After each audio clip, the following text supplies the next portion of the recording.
So our moderator for this panel is Emily Mullen with MIT Technology Review. She's an associate editor for biomedicine there, and she writes about how cutting-edge technology like CRISPR is changing our health and medicine.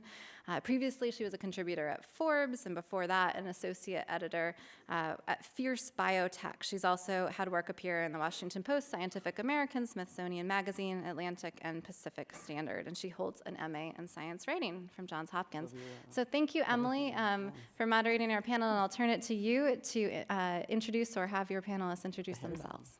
Well, thank you for having me. I'm excited about this panel because all of the panelists, you all come from such diverse backgrounds, and we're going to be talking, from the biomedicine standpoint to the agricultural standpoint. And I have to say, as a journalist, when I hear this word democratization, it kind of sets off this buzzword sensor in my head. So I want to break down, what that means for each of you, but I first want to ask you all to introduce yourselves to our audience. Good afternoon, everyone. I'm Luisel Rick-Santee, and just a quick scenario. The BRCA1 gene, we know how to manage disease that's associated with a BRCA1 mutation, but just imagine for 1 second that a young lady takes the test and the test comes back inconclusive. So this is a situation that happens more often in non-European populations. And so at Hampton University, we're a small historically black university in the southeastern part of Virginia. We are using CRISPR-Cas to functionalize some of these clinically variants of unknown significance to improve the management and the treatment of cancer in diverse populations. I'm Joanne Cammons, the Executive Director of AdGene. AdGene's a nonprofit biotechnology company that is founded to help scientists collaborate. Our mission is to accelerate science by providing access to useful research tools and information. My name is Antonio Cosme. I'm from Southwest Detroit. I'm a farmer, a beekeeper, a writer, a consultant. I do also art projects as well, so I have like a wide range of things.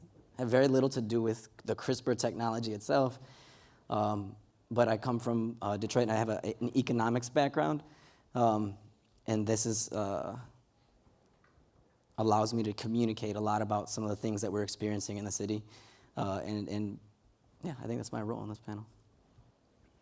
I'm Ellen Jorgensen. I co-founded the world's first community lab. Some might call it a biohacker space. That was after spending about 30 years in regulated industry as a scientist. I've now founded an additional nonprofit called Biotech Without Borders. The mission is to democratize biotech, and what that means to me is access to the technology for diverse groups, and trying to avoid something that we've been talking about at this conference, which is creating a have and have not scenario with this tech. Good afternoon. My name's Natalie DiNicola. I'm representing Benson Hill Biosystems. We're an early stage company in crop improvement.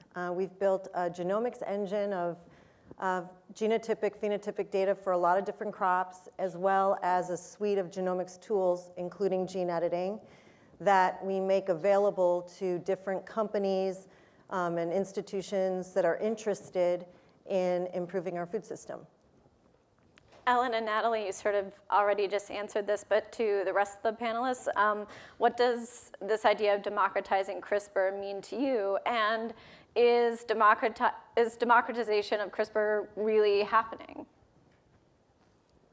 So I just want to start by saying that I had a great time in one of the ballrooms, going from table to table, and so I was learning more about CRISPR, and in speaking with different people, I'm kind of encouraged by the fact that people are having the same issues that I'm having in the lab, and being able to use that, and having issues with CRISPR-Cas, and having this forum to kind of talk through that. And so democratizing, what it means to me is making a technology available to the masses, or to the people that need it the most, or the people that have certain needs. So at Hampton University, when I arrived, one of the things that was ingrained in me through my education and I had a passion for is making sure that whatever technology, whatever genetic technology was coming down the pipeline could be accessible, could be affordable, and was translated equitably.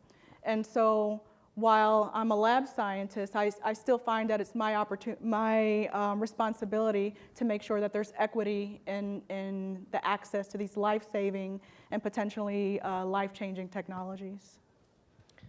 So at Adgene, we think about access a very specific subset, and that is access for researchers for the tools that have been made in other labs, particularly and often with public or grant funding. So instead of materials going into the freezer and never being used again, which is a huge waste, we hope that they'll deposit their plasmids in particular, which are little circles of DNA, the sort of molecular toolbox. So they're the little tools that you need to do genome engineering in most situations, unless you're doing plasmid-free distribution, which is a different type of approach. So Adgene collects those. We have 60,000 different plasmids in the library. It can be considered a lending library.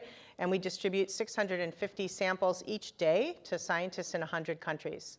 So, and we can ship anywhere. One of the solutions that Adgene provides is the export-import. So it's kind of a democratization, I think, is we'll get it to you anywhere you are, any way that we can. And sometimes we have to be very creative to do that, but anyone who orders that is a country that we are legally allowed to ship to, we will get that thing to you. And so, and we really like it when we crack the hard ones. So we've shipped plasmids to Iraq during wartime, between wars. We've shipped things to a small island off the coast of Spain. We've shipped, wherever there is a legitimate research organization doing basic research, we will get it to you. And in addition, we provide the information as well. So not just the materials, but the data and the support to enable use of the tools. So we create a whole suite of educational blog, hints and tips, resources, access, not to mention the data on the reagents themselves is highly curated. And the materials are highly quality controlled so that we know that they're correct. And so our view of democratization, not that any of the others aren't correct, is getting scientists access to the materials they need to do this research everywhere. And the CRISPR community has been particularly good about this, in that while there is an IP fray going on as far as commercial use, that is not true at the basic research stage. All of the scientists, or the majority of scientists in this field, have gone to bat with their organizations, and now it is standard practice to deposit to Adgene if you make useful tools. And we have delivered tens of thousands, I think close to 200,000 CRISPR-related reagents to scientists. First, I wanted to start off by saying appreciative to the Wampanoag Indigenous folks for hosting us on their land and for my presence here. But I guess, do Americans really know what democracy is? Is this a democratic society, truly? I was listening to Dr. Esfeld speak earlier in that panel, and when he talked about giving community control, I just heard so many crinkles in the room. I felt the wind go out of the room. Is democratization of this technology something you all actually want? I think that's a really real question. I don't think democracy is a term we should be using lightly, and I don't think that it should be a window dressing for community public relations. So I think if we want to have democracy, we need to have serious conversations about what it takes to have a real democracy and to have true input and to truly have an educated enough society that people can equitably participate in this process. I come from Detroit, where in Michigan, a state, the Great Lakes state, where 50% of Michigan's African-American population had their democracy taken away in the last 5 to 10 years. How many people in this room knew that? A couple. The emergency management laws are a serious threat to real democracy all over the United States. Essentially, the emergency management laws are laws in which the governor can decide when you are in a fiscal emergency, and in that state of fiscal emergency, they can impose an emergency manager who has the right to fire elected officials, to rewrite contracts, to sell off public lands. So I think in order to have real conversations around democratization of this technology, we need to look at the way the private sector and the way all life is being increasingly privatized all over the world. Generally speaking, the economic trends are moving many, many public goods into private control, whether that be water, education, healthcare. So this is the trend in the United States. So to speak about democratization in a context in which we are eliminating democracy at every turning, at every point and corner, I think it potentially smells bad to me. This gets to my next question a little bit, which is, how do we make sure that CRISPR is used in the public interest, and what are the barriers to that? This is for all of the panelists. You're staring straight at me, though. I mean, that's the $50,000 question for all powerful technologies. I mean, this is something that we struggle with everything from nuclear power to, I mean, everything. I mean, government is good. It keeps us from falling into a state of complete anarchy. But on the other hand, the most responsible thing I can think of doing as an individual is voting. I mean, that's all I can say, is trying to make sure that that we don't get someone in power that will turn on the key for the emergency management system. I don't have any answers for that. I'd like to see more scientists in policy. This is a plea, whatever, you Yeah. know. I feel like, there's a crisis in the science education, and one of the solutions has been we need fewer PhDs. I do not think that is the case. I think we need more scientists. I think we need them doing more different things. And the great words on the last panel about learning to tell stories. Yeah. I think we've all been talking about that all day. How do we communicate, not about the base pairs, but about the passion, about the, communicate in words that everyone can understand. To me, that seems like the trick. That's what we need to accomplish. Can the democratization of CRISPR be a bad thing? Are there current examples or potential, future examples? Well, there is, okay, the elephant in the room is, yes, there were two incidents recently that unfortunately were conflated with the community of citizen scientists that do biotech. One was a person who created a YouTube channel to publicize a product that he was selling online, where he tried to CRISPR himself. And another was a head of a biotech company that turned out to be sort of a scam. And he sensationally died in a sensory deprivation tank recently.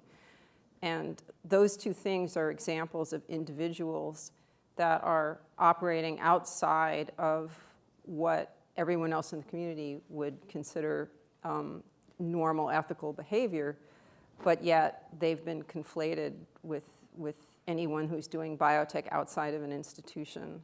And that's really unfortunate.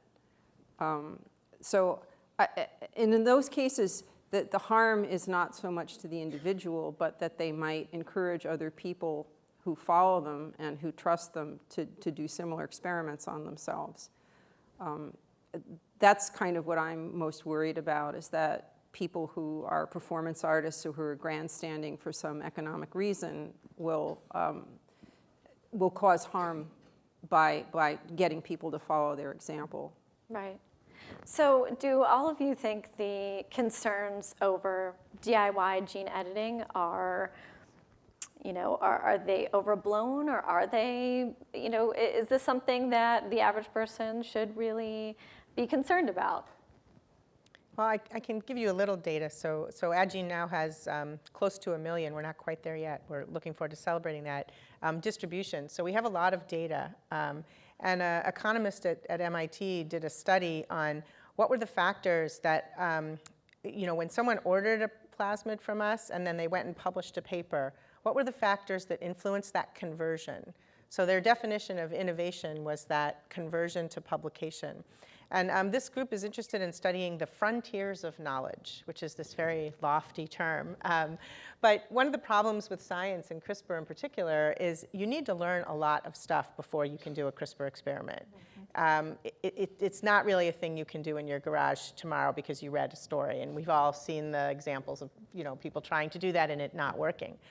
So there's the frontier of knowledge is getting bigger and bigger. So when you're a grad student or a postdoc, you have a lot to learn before you get to sort of a coherent new experiment or pushing the limits. And so one of the things that their data suggests is that being able to more effectively push the frontiers of knowledge has to do with access, access to experimentation. And so I don't think we risk anything by giving access to experimentation. I may be naive, but I think it's pretty hard. I think it's hard to do. And so I think we do need to have these conversations about regulation on a global scale. We do need to have community-based decision-making as far as changing organisms and people and all those things.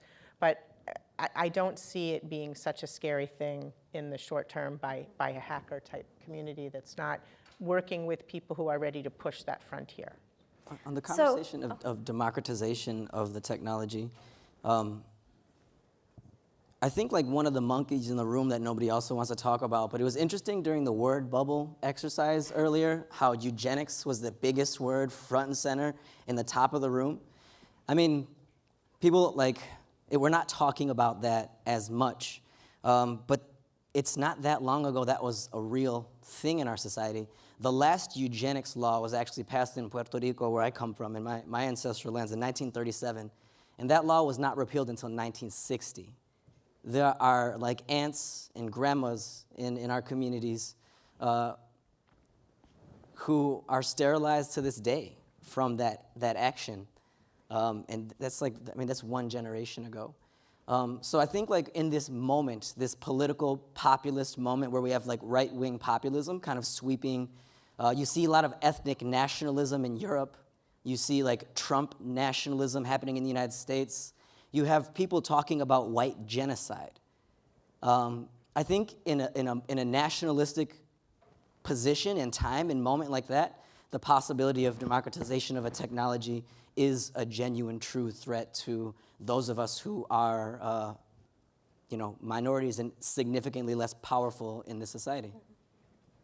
Lulu, can you talk about your experience using CRISPR at a historically Black university, and why is it important for HBCUs and other diverse populations to be using this technology and to have access to it?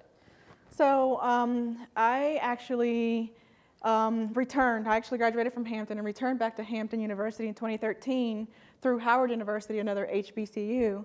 So the perspectives on genetics and genetic editing and to this day, I think that they're a little bit different. And so when I went there, what I wanted to do is be able to use these technologies in such a way that there was equitable distribution. And so I think HBCUs are in a great place and are situated and uniquely poised to educate about the technology, democratize the technology, advocate for the technology, educate about the risks about the technology. We're in a great place to be able to do that. So as a basic science researcher and as a lab scientist, at an HBCU, you're not just a lab scientist. You become the translator, the gatekeeper, the lab scientist, the advocate.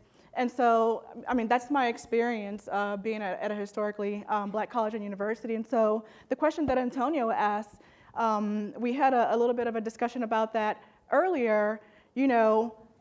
Most of us are scientists, and we have very altruistic views about the use of CRISPR-Cas. But given the current state of this society right now, I think we need to start thinking about the potential, and we've all been thinking about the potential misuses, but now more than ever. There are needs across the world that haven't been addressed, and this is a technology that can not only be used to address those needs, but could also be withheld for genocide reasons. And so HBCUs have always been an advocate and a voice of minorities and diverse populations. And for those that are really interested in understanding the barriers and facilitators of getting this technology out to the community, you should have conversations with us.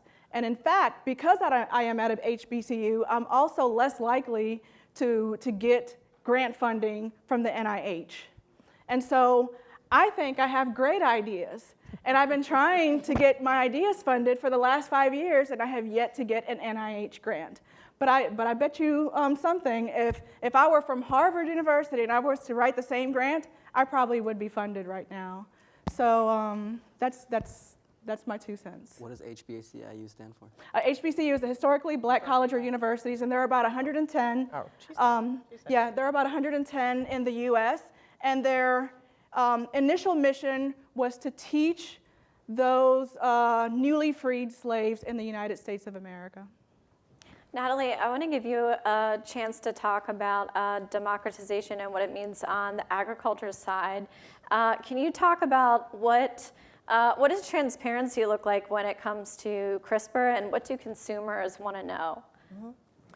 Well, I want to start, though, maybe just my 2 cents on some of the things that I think of important things have been raised here on a broader question around engagement. I'm an environmental toxicologist. When I finished graduate school, I had a fellowship where I got to work for a member of the US Congress. He was a moderate Republican. They're a little bit extinct now. But he was extremely, extremely active on environmental issues. And the system's definitely not perfect, but he was very interested in what his constituents thought and what his district thought. We had to read every piece of mail, and he read every answer we gave, and if it wasn't answering the person's question directly enough, we had to rewrite it. And what I really learned from him is that the importance of us in civil society to be playing an active role in our government system. But the other thing I really came to appreciate was how much economic development mattered to his constituents. And jobs mattered so much. And it really helped me see that the private sector, if you're going to make any impact on the environment, the private sector is going to play a really big role. At that time, the concept of sustainability and corporate responsibility really wasn't talked about very much. And it was just starting. Today, we're in a really different place. The private sector is at a point where it's more social media and so many other things are really making it clear the role that we play in all of these big global challenges. And the fact that we have technologies that can make a difference, it's a responsibility we have of how are we engaging with the community, how are we using those. It happens in food and agriculture. Consumers have been taking a really active role in having real opinions about what's in their food, now more than ever. And they want it to be more healthy. They want it to be more environmentally sustainable. I think you can get a PhD now in sustainability. That absolutely didn't exist when I was in grad school. They want it to be more local. At the same time, we have challenges of growers, farmers who are trying to make a living, really focusing on productivity and yield, but really needing to focus on profitability, trying to manage some of the changes that are coming with a changing climate and all the other natural resource challenges. This is a really important time for us in food and agriculture. And something that happened, what really became clear is that the traditional agriculture system wasn't fully meeting the needs, the demand out there. Really wasn't, there was a gap, an unmet need. And a couple of years ago, the investment in food and agriculture quadrupled to about $4.5 billion. And a lot of that was from people who had always been working there, but a lot of it was from new players or incumbents that were really recognizing this unmet demand that consumers were talking about. And ultimately, the private sector's role is to meet that market demand. And so what we saw was a community of innovators really trying to figure out, for some of them, an investment thesis was, how do we make our food system more healthy, more sustainable, more local, more diverse, more decentralized? And that's a pretty powerful community. One of the best resources for that community is the natural genetic diversity that already exists. There's 30,000 edible plant species on our planet. Our current food system relies on about 30. Almost all of the genomic innovation we've had has been in about 3. So almost 70% of the calories that we eat globally come from 5 crops. That's a lot of natural genetic diversity left on the table, really never making it to the table. That's a resource for some of these innovators that want to try to help utilize what nature gave us to make to make our food system more healthy and more sustainable for all of us. So why is it? Why has there been so much focus on just a few crops? Because it costs a lot of money, because it took a lot of time, because it took certain expertise. Takes a lot of money to do a big breeding program or a GMO for what was a lot of the innovation. Takes at least 10 years. Most of the food companies, their product cycle is a lot less than 10 years. So you can see where genome editing, in having much more precision, the lower cost of doing some of this work, that it speeds up that development cycle. You're essentially able to do a lot of this sort of plant breeding where you're cutting out some of these generations that it took to keep making recombinations. It starts to give us the potential to really help develop better food products. What we at Benson Hill are trying to do is offer up that expertise, the data, the genomics data, and then the different kinds of tools that can enable companies that want to improve indoor agriculture and local production of leafy greens, that they want to manage diseases in that system without using pesticides. Or you're trying to look at plant-based protein products, and you're looking for a way to make the flavor profile or the texture of a pea work better and be more appealing to people. You're trying to help build in resiliency to this heat tolerance, this heat challenge that's coming with climate change, all these different challenges. We're trying to basically help those kind of companies be able to identify what kind of diversity exists in those crop species that they could utilize and give them the tools in order to do that. And to me, we're going to need, none of us alone are going to be able to solve that problem. The private sector broadly, I think, is going to play an important role. Engaging very actively with civic society is going to be critical to do that. And that's where transparency comes in. And I don't know the exact answer to your question, Emily. I know that some consumers want to know what's in my food, where was it grown, how was it made, and does it actually align with my values? And others are really mostly about, does it taste good and can I afford it? And then in some parts of the world, it's can I even access it? So you can't just say consumers, it's not one homogeneous thing. What I think is important is for us to be listening to all different kinds of consumers and trying to utilize these kind of tools to deliver the different kind of products they need. I think transparency, we have yet to see exactly what that looks like, but I know for a lot of the companies that we talk with and work with, they're very focused on trust with the consumer and understanding and appreciating that consumers care about our food. And so trying to be able to provide the kind of information that's useful to them and that they're looking for.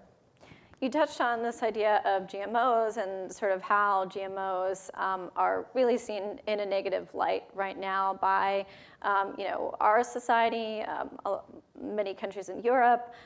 So do you think this sentiment will affect how people see CRISPR being used in agriculture? And this is, Antonio, a question for you as well as Natalie. Yeah, I think so. I think part of the problem in this sphere is we're dumbing down our society. Like, I don't know if it's intentional or not, but it seems to be the trend to be doing so.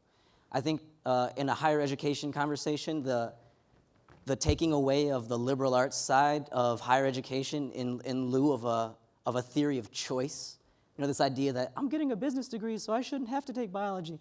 I mean, like, we need more well-rounded, educated citizens in all spheres. I think another huge barrier to this happens in urban communities. So in Detroit, they are massively privatizing public education in my city. So like if the problem is like from the industrial side, these consumers are all hokey about GMOs and they believe in conspiracy theories and things like that. Well, we need to be funding public education and not having people taught by Gates foundations. I mean, we're headed towards Walmart schools. I mean, this is the direction our society is moving in with this political philosophy known as neoliberal economic activity. So I think as long as kids are not getting art classes, not getting music classes, I mean, so few of the schools in Detroit have band. I mean, these are things that people take for granted in the suburbs, that kids just don't have access to. So I think like it's incumbent upon those people in industry who are complaining about the lack of knowledge, and scientists who are complaining about the lack of knowledge in public, to be advocating for a more robust and powerful and strong public education system. Another thing is, I think we have a big problem with, I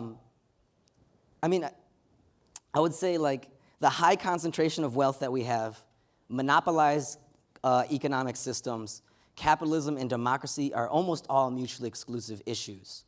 Like we will not get democratization in the current context that we live in. I mean, just the concentration of wealth in America, after the 1930s, they busted up trusts, they broke down companies, but everything is becoming more concentrated now. If Bayer is about to buy Monsanto out, I mean, I have big questions. I mean, there's so much like opposition to GMO research in the EU, and like if Germany's the most powerful country in Europe. So like, what does that mean for their democratic control of their own society? The last thing I'll say on this, and I'll quiet down for a moment, is the role of privatized capitalism and knowledge. I mean, scientists make discoveries because they want to share that to the public and to the world. And I think there's a really instructive case as to what it looks like in the need for open information, open technology, and open research. I mean, if you look at the case of Aaron Swartz, type in like the internet's boy. He basically downloaded a bunch of documents from JSTOR and put them out in the public access so the public could read that information. And essentially, he was prosecuted to the fullest extent of the law, and he committed suicide because he was so afraid of being put in jail and subjected to that system. So I think we're gonna need to open up data, open up information, and like we need to have some serious conversations around patents as well. But if we really want to democratize this stuff, we need to make it accessible to people for the layperson to read it. I mean, there could be so many brilliant young people who don't have access to higher education, who could be self-educating themselves in advancing research in ways that most of y'all can and won't. And we won't be able to tap into that genius and that creativity until we give access to knowledge to people. So Joanne and Ellen, what does democratization mean when it comes to publishing and sharing studies that use CRISPR? Yeah, so I mean, Addgene aligns very strongly with the open science movement in some way, shape, or form. We're very grateful to the journals that have supported our work. So, but the model is really broken, and there needs to be some shift, I think. I think there's a big push. So what we love to see is this is actually happening at the grassroots, I think. The scientists in the labs are saying, I'm going to publish a preprint, get my data out there, and move on. And those scientists are also depositing to Addgene, by the way, at the preprint stage, early access. And now I've published it, so it's mine. I feel safe. There's an issue of protection of who invented, but I published it. Here's my plasmids, here's my reagents. I'm making all the information available, and I'm depositing all the data, so you can play with it too and see if I made a mistake. And that's turning into some really important grassroots openness in publication and data. I think I probably will be, look at me in a few years, but I think we're seeing a sea change. Mm-hmm. I think the numbers of people depositing first in bioRxiv is going to change the way life sciences to be much more like math and physics has done, which is open dialogue. We still have some things to fix, but I think as far as the data and publication, we're going there. And the funders are starting to require it. We wish they would require deposit to Addgene, but they require open access, and they require data deposition. Almost all of them now, starting with the larger ones, but it's the Open Research Funders Group is pushing for this. So I think we are going to see, I don't know, Ellen, you see this maybe from a different perspective, but I think we are seeing it happen. Mm-hmm. And that, unfortunately, there were this really tragic sacrifices that had to be made to get to that point. To me, this is a fundamental need, is to open the information that is generated as a result of science and access to all. Yeah, I mean, my community is really good about getting around stuff like that. And I want to come back to something that you said, because Klaus said something really interesting this morning about asking the right question. You're not asking the right question.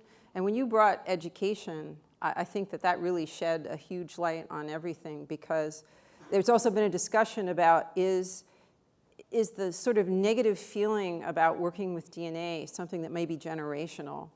Because if kids in AP biology classes are doing genetic engineering in high school, it becomes a much more familiar technology and maybe something that they see in a more friendly manner or something that they have control over, and it's not something that's being imposed upon them by someone at a higher level that they don't understand and they have no control over.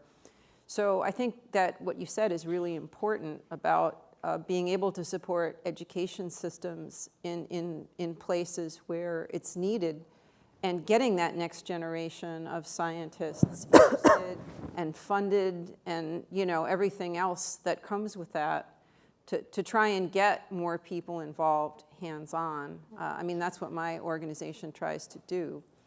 It's kind of a long-term solution rather than a short-term solution, but I think it's really important, and we've seen huge, at least in my life, I've seen huge social changes. And yeah, sometimes it's like, well, it's still the same old thing, just in a different suit. But, you know, for instance, I think of women on television when I was a kid. I mean, they were all either housewives, nurses, or mothers. That was it. There were no starship captains, there were no lawyers, there were no doctors. And now that's completely changed. So hopefully if we can change the culture, and part of this starts with the very beginning of public education, that you know, we'll be in a better place altogether. So on the topic of education, you know, how do we educate people about CRISPR without falling into this, you know, information gap mindset?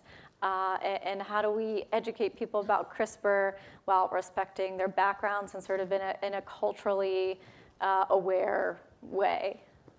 Lulu, do you have any ideas? Well, I mean, one idea, as I mentioned earlier, is to go to, you know, some people might call them gatekeepers, and just have conversations about the values of the community and what they're valuing.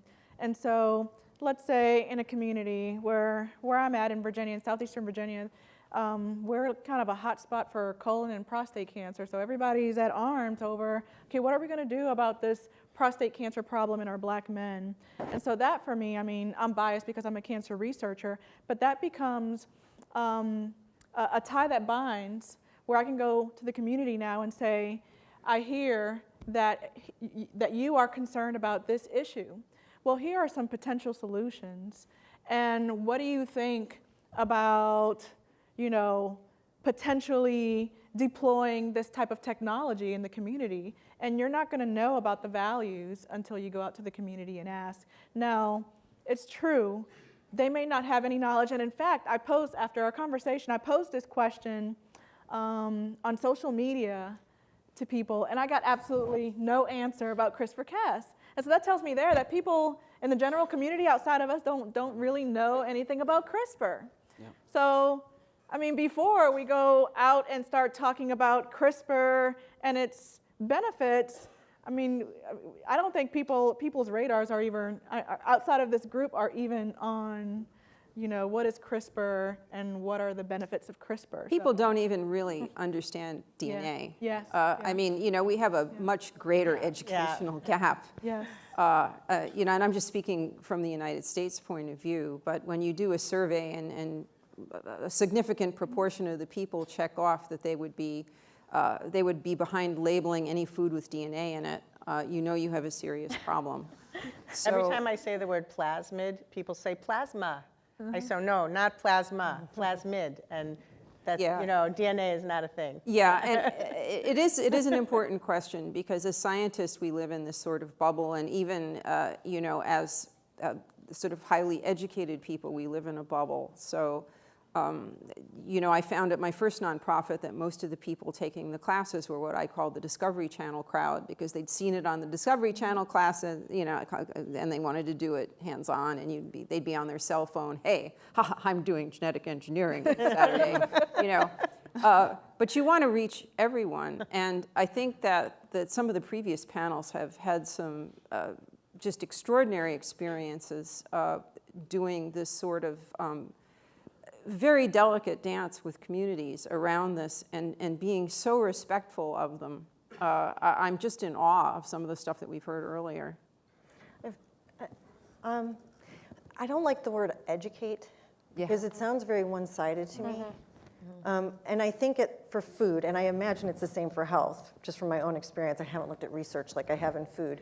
It's highly emotional, and so it's a lot about values. And I think consumers, at least when it comes to food, my experience having talked with a lot of consumers about this over a couple of decades.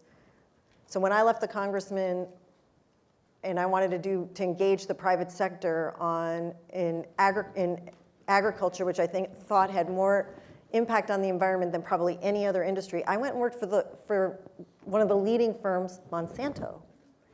And I spent a lot of time, I tried to help instill concepts of sustainability within the company, but also talked a lot with folks who didn't know a lot about agriculture.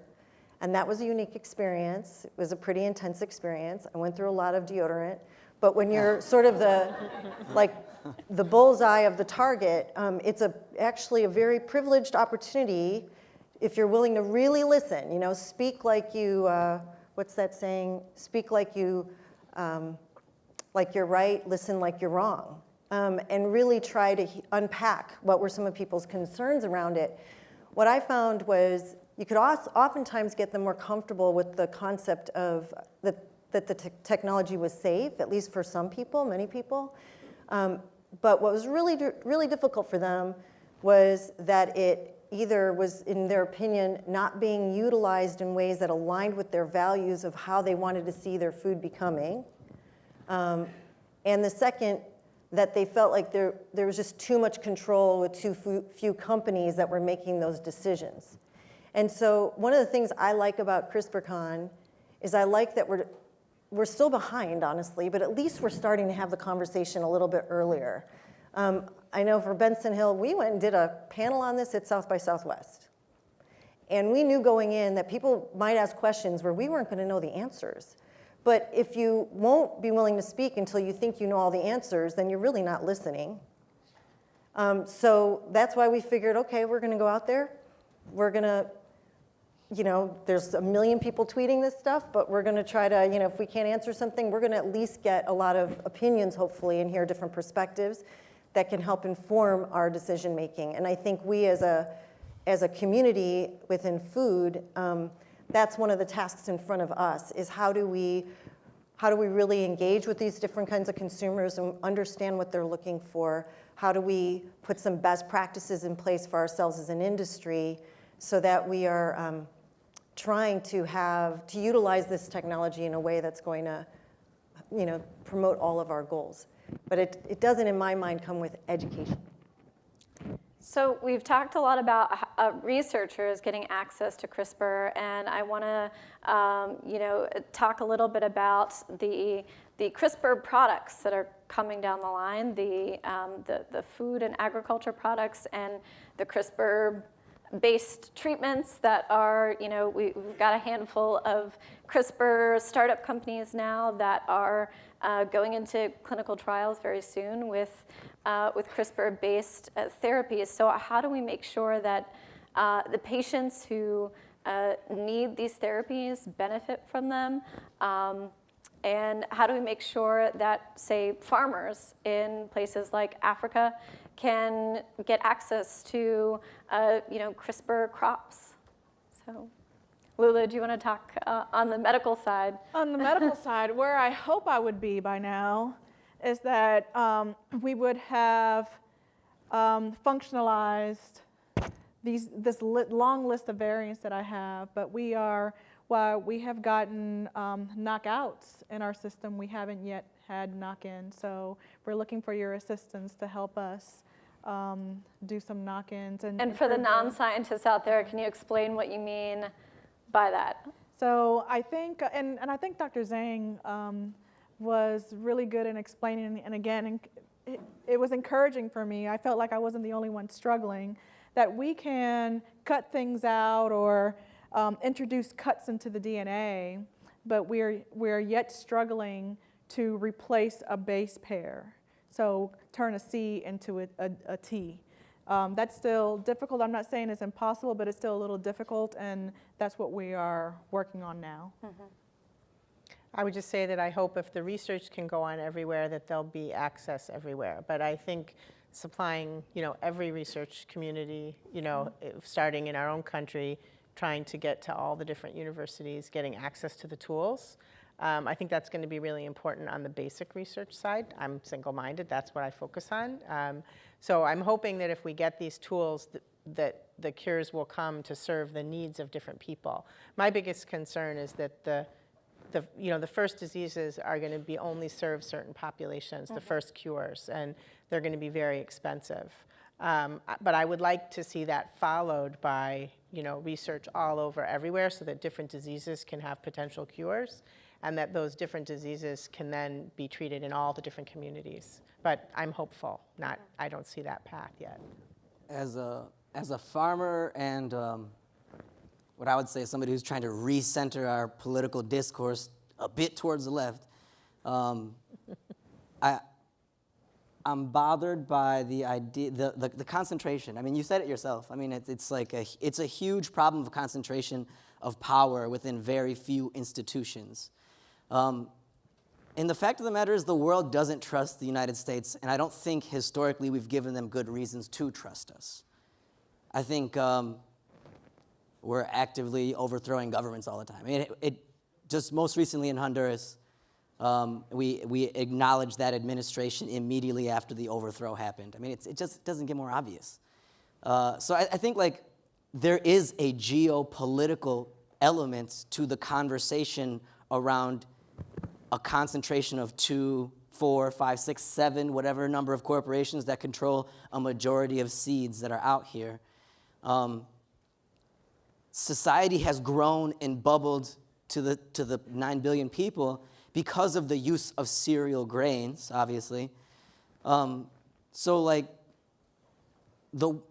there's a lot of problems with the production and the monoculture production of that system that we're just becoming aware of. I mean, soil science is a brand new burgeoning field. We're really just starting to understand the role fungi plays in communication within the soil. I mean, I grow fungi on my farm. Mushrooms are an intimate part of what we do and how we're investing in our soil. And the destruction of forests worldwide is a huge, huge issue. And I don't think monocultures is the solution. I don't think increasing meat consumption is the solution. I think there's a lot of conversations we need to have about rolling that back because everybody's looking to the United States. Every country is looking to the United States for the quality of life they want to live. I mean, the Chinese middle class is replicating U.S. meat consumption. Can you imagine when there's 2 billion people eating like we do? I mean, so there's also this conversation around the population of the world is too big. I think that's such a guaranteed and agreed upon conversation with the United States. I bet you most people would not problematize that statement, but we're saying that from a country that uses up the most energy and the most resources for everything that we do. The problem is not the population. The problem is the way we selfishly absorb all the resources and all the wealth of the world. So by controlling that more and more within U.S. corporations, I mean, it's not going to be a good look. I think people in the rest of the world at some point, I mean, if we continue down the path we're on, will be rising up against the United States. I think it's important to build capacity within other countries to do their own development work. Yeah. If there's anything that we can do, I think it's to try and support in-house development of different varieties of crops and have it be independent from the corporations that have come in and created such basically bad feelings for the United States and for the biotech industry community. I don't know how else to solve this. And whatever I can do to support it with my organization, I'd like to do that.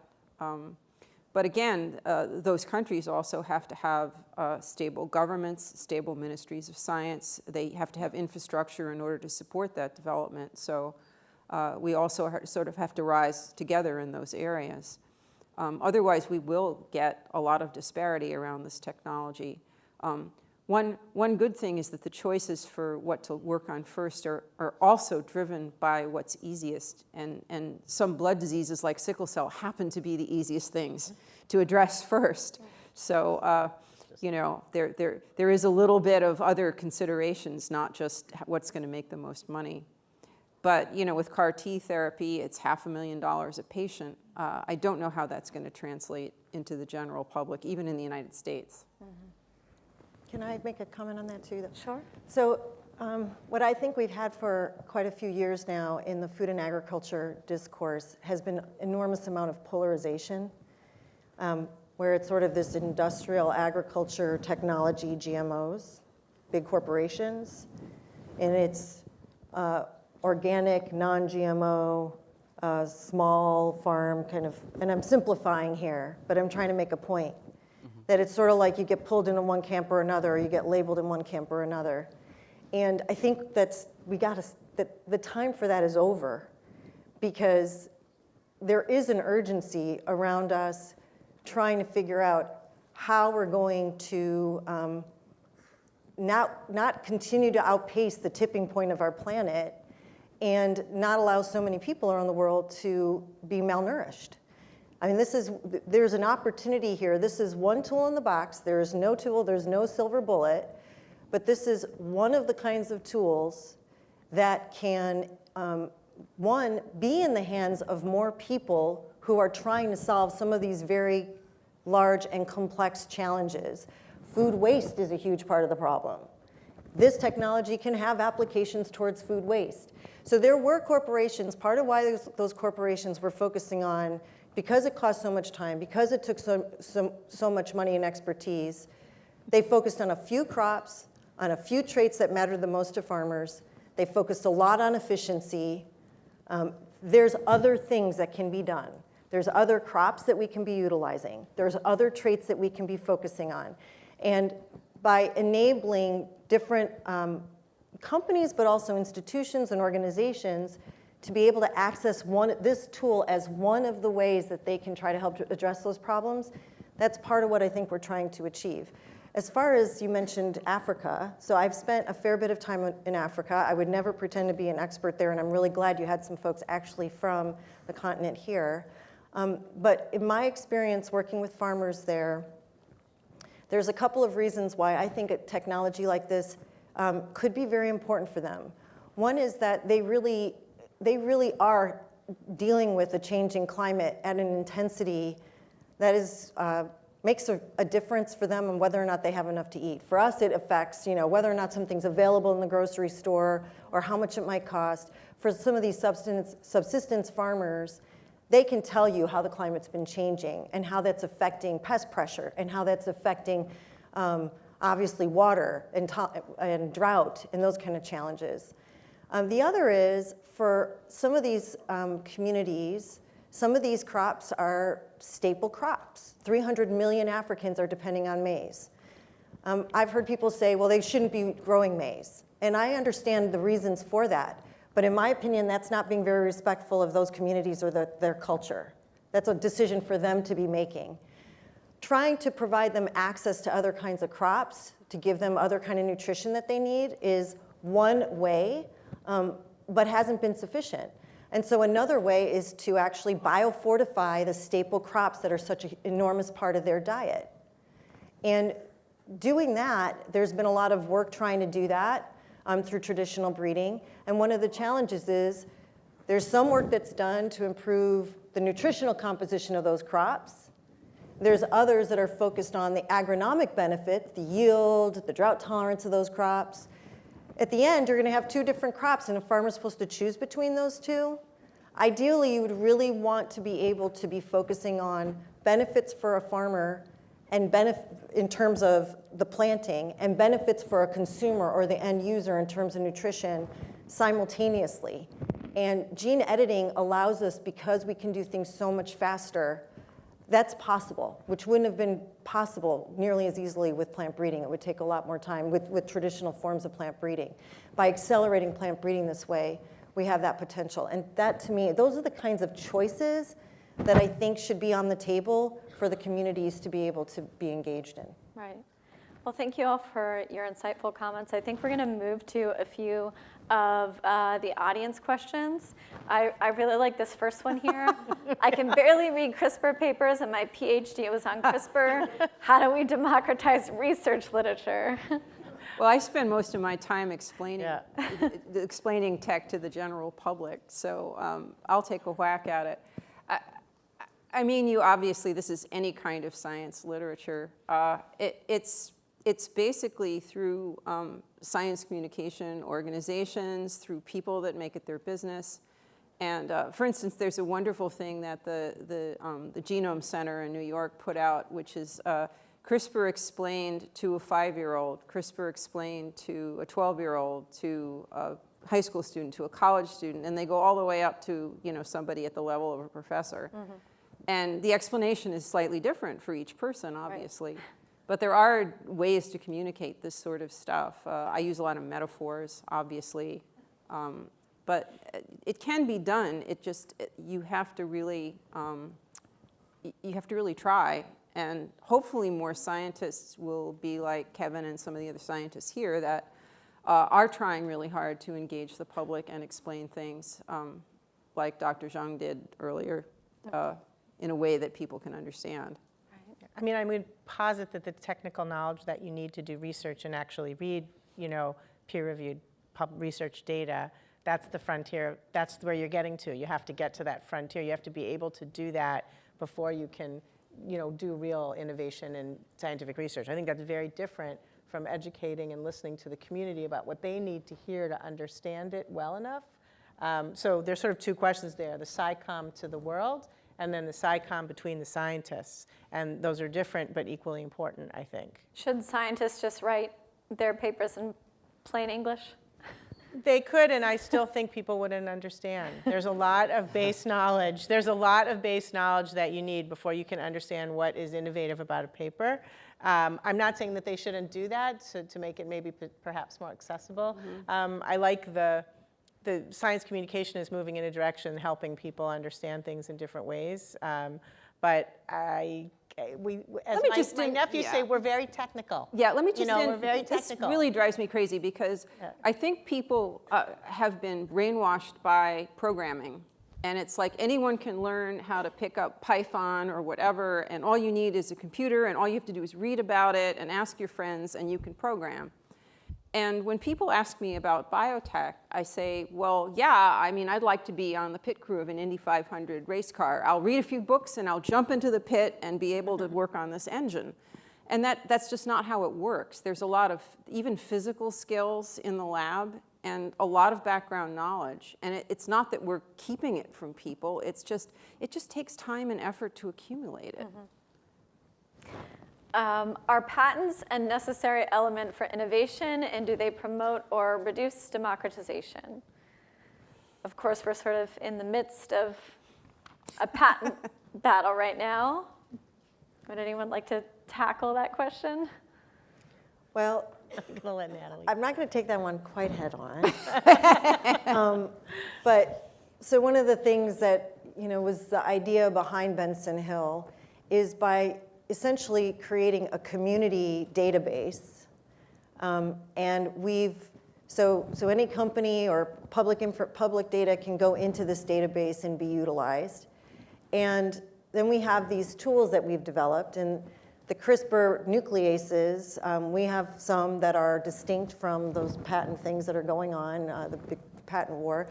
The intention of it, again, is to make this available to institutions and companies that are interested in harnessing the natural genetic diversity of plants.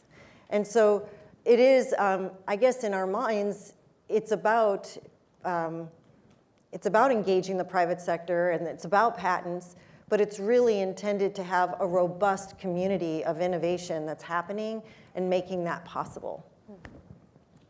All right, we have 1 minute left, so if anyone wants to tackle one of these questions very quickly, Antonio. The very US-centric discussion. That's a really important conversation about democratization of other countries. And the United States has often tied its aid to democratic practices, which is like you think like in theory and policy, yeah, the United States is pushing democracy abroad. But if you look at history, the United States does not want secular democracy in the Middle East, for example. I mean, we are actively overthrowing. I mean, we opposed Mossadegh in Iran when he tried to institute like democratic control over resources in Iran. We opposed Nasser in Egypt when he tried to implement like pan-Arabism and bring like a more democratic society to that area. We partner all the time with countries like Saudi Arabia, who is like pretty tyrannical, monarchical society. So I think like a lot of the world sees the United States and recognizes the insincerity in our desires for democracy. Any closing thoughts? I guess I would say on a less, maybe less political, more on the ground. Let's get stuff out there. Let's get get the infrastructure. I think politics aside, I think there are many organizations working on getting infrastructure to developing countries, and they certainly want to do it. I was at the Next Einstein Forum a couple years ago. I don't know if anyone's been able to enjoy that amazing conference. And those countries really want to have infrastructure for science. And aside from the politics, I think if we can get the scientists the infrastructure they need, I think we can, that's exactly what we want to be doing. And just really quickly, Puerto Rico is part of the United States, and it needs a lot of help right now. They were undergoing an agricultural revolution prior to Hurricane Maria, and about 95% of those crops were destroyed with Hurricane Maria. So we need help, and we need your help. I mean, there were some other political issues about our ability and the laws against agriculture in Puerto Rico. We had to actually import, but here's an opportunity to try to change that and help and increase and improve sustainability in Puerto Rico. Great. Well, thank you all for.